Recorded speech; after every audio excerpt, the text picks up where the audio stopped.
dirty or whatever happens to it, we keep it. We wear it all the time, and it is in the kind of jeans I'm talking about are the most resistant to fashion. That fashion item exists in denim, but the everyday mass stuff I'm concerned about, as I said, it's pretty similar to what was going on in the late 19th century, right? Let alone year-by-year fashion. So if you could persuade people not to wear denim, but to wear more fashion-related items, or items that they didn't keep so long, or they wore less, you would make more money. And this is important, because if we are going to talk about consumption generally, we need to decide how much should the analysis and explanation of what we do as consumers come from the study of commerce. And if, in this case, we can see it is the opposite, that actually, although commerce has to live with blue jeans, I cannot see any way in which the actual consumption comes causatively from that, then we have to reverse it. We have to say the study that we need is the study of material culture. We have to know why people wear blue jeans. Then we have to work out how economics, business, commerce lives with that. Okay? But it's that way round, the causative, as it were, trajectory. Not the one we're used to. And one of the main justifications for these kind of material culture studies, and indeed for the sociology of consumption more generally, is its necessity. Because you can't explain it, you can't reduce it to these other forces and instruments that are going on. You have to study it in itself. Okay? That alone, I think, would justify what you're doing. Okay? In terms of a separate set of relatively autonomous studies that explain the world of consumption.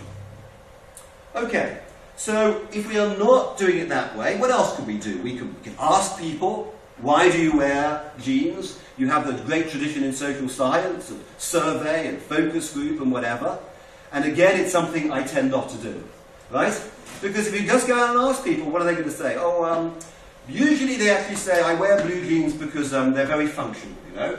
They work very well. So, what does that mean?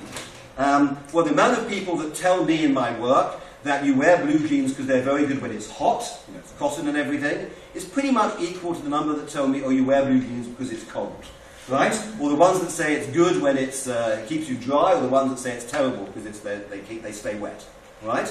People say all sorts of stuff. But if you think that's going to be sufficient for the accounting of what's going on in there, you're going to have more problems. All right? So it's there, but we do other things. Now, in the face of that kind of situation, an anthropologist, which is what I am, typically would undertake ethnography. We would go out somewhere, some particular region, and we'd say, okay, what's the story of jeans in this particular place? And one of the things that we have been doing is that kind of analysis. And when you undertake an ethnography, particularly of clothing, it tends to be done in particular kinds of ways. So I'm going to give you two examples. One that I did when I was based in, you can see the state of Kerala in southwest of India, and I was in the northern part of Kerala, a place called Kannur. Okay? Interesting place anyway, because, dominated by a Muslim population, now quite wealthy because of work in the Gulf, traditionally ruled by a Bibi, a female Muslim. Also, Kerala is interesting because many people know it as the kind of probably the longest serving democratic communist. I mean, it's not always been communist, but it's been communist for a long time, it goes. And this actually was a photo I took when I was in Kannur of a communist rally.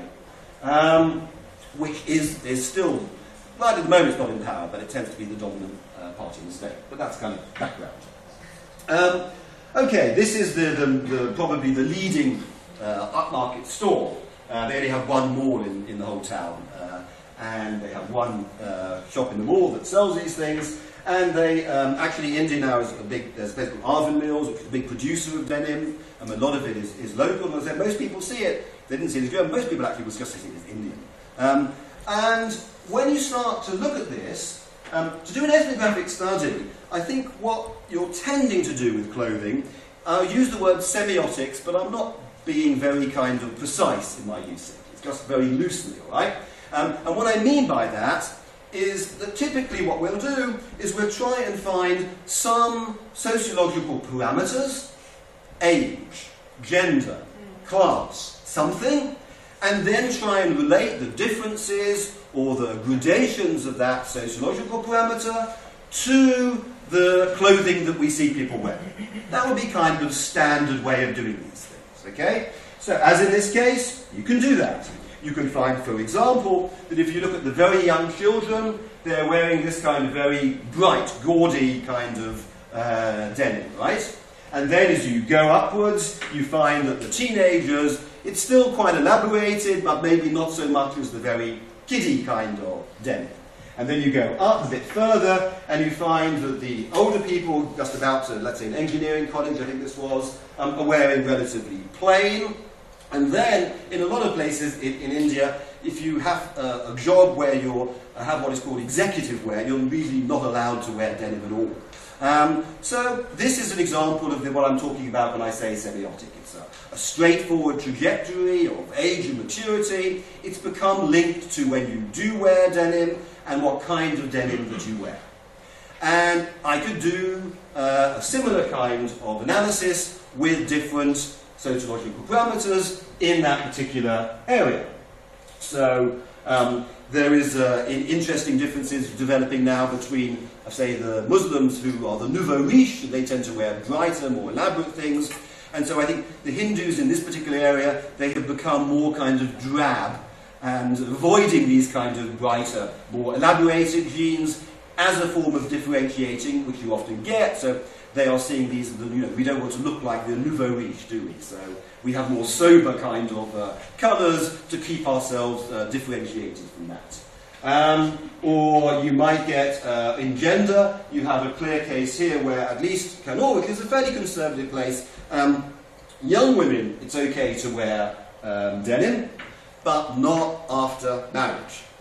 And indeed, I remember when I was there, people were saying that there was a woman somewhere who was married and wore denim, and if I turned up at the right place, I might meet her. It was like a mythic kind of figure. But in fact, we never met her, right? I'm sure they were somewhere, but it seems to be reasonably clear in this area that they don't. And, okay, I won't necessarily bother with, obviously there are problems actually with denim if you wash clothes like that. A lot of mothers really wish their sons were not wearing blue jeans. But I'll leave that for a minute. Now, if you look at that in general, you can then see the local situation, and it turns out here that I would say that genes are important in terms of the way this particular area understands its own conservatism. That the tendency is when you are going out to Mumbai or going out to Bangalore or somewhere, or even going by train, you're more likely to wear denim. When you come back into the town, not. So what you're seeing is that they're putting clear boundaries around the wearing of denim, and they're using that in order to create the conservatism, the values that they want to retain, and they're worried about other values represented by denim, which is now associated with Bollywood, etc., that might come and infiltrate their town. And that's a pretty, I would think, typical anthropological ethnographic analysis. I'll give you one more, not done by myself, but done by somebody called Mileni Mizrahi, who is working in Rio.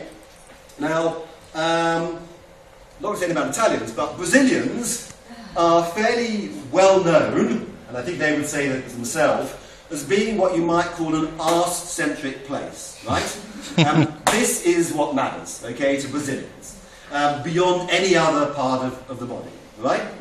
And one of the things they are very concerned about is the shape, right, in that particular region. So the ideal for Brazilians is that women obviously have bras that give shape in the front, but really what they would like to have is also the same kind of thing that gives you shape at the back. And as a result of this, they develop a particular kind of style of denim made of a different material, but which has become called Brazilian jeans. And the way it uses elastine, the way it uses stretch, the Brazilian women believe that this is what it does for them, okay? So they actually call it bra for the bum bum. This is like what the Brazilians are saying to me about when I was visiting the Lenny, what they're doing. Now again, it has its own kind of history. The particular kind of Brazilian denim seems to be associated with this company called Ganga, which actually is associated with a Nouveau Riche group in Brazil. Then it gets taken by, probably if you know about Brazil, you heard about the favela, the slums, right, on the outskirts of, inside actually, places like Rio, very well known in the literature. And the people of those areas, they're associated with a particular kind of popular culture called funk, which has its music and its dance and great parties, okay? They all come down and have these fantastic parties based around funk. And when you go to those parties, which with Millennium I was able to do, you see the really interesting, elaborated style denim that is working into this Brazilian jeans.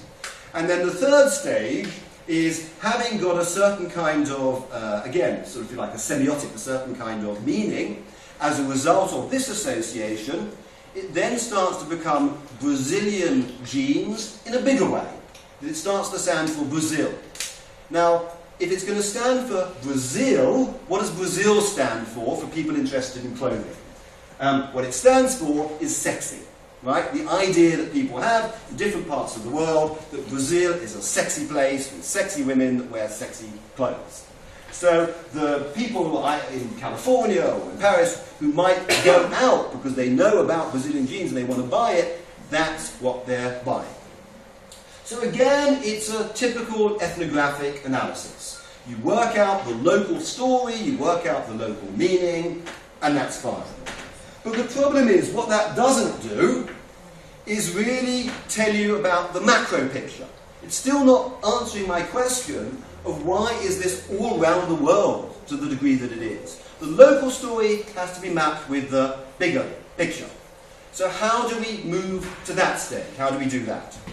Now, one of the things I'm interested in is if you go back to London, where I did most of my work, clothing is curious, not just for blue jeans, but because we could be wearing all sorts of, I work in India, all sorts of bright, interesting colours are out there, okay, that people wear.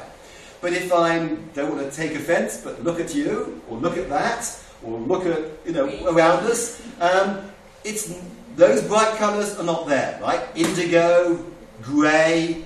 I think a few years ago I thought the most exciting thing I could find was a new shade of grey. It was like, we are very drab, very ordinary. I once wrote a paper called The Little Black Dress is the Solution, but what's the problem? Okay? Why has all these colours and prints gone away from clothing? So clearly it is part of a bigger story in terms of the way clothing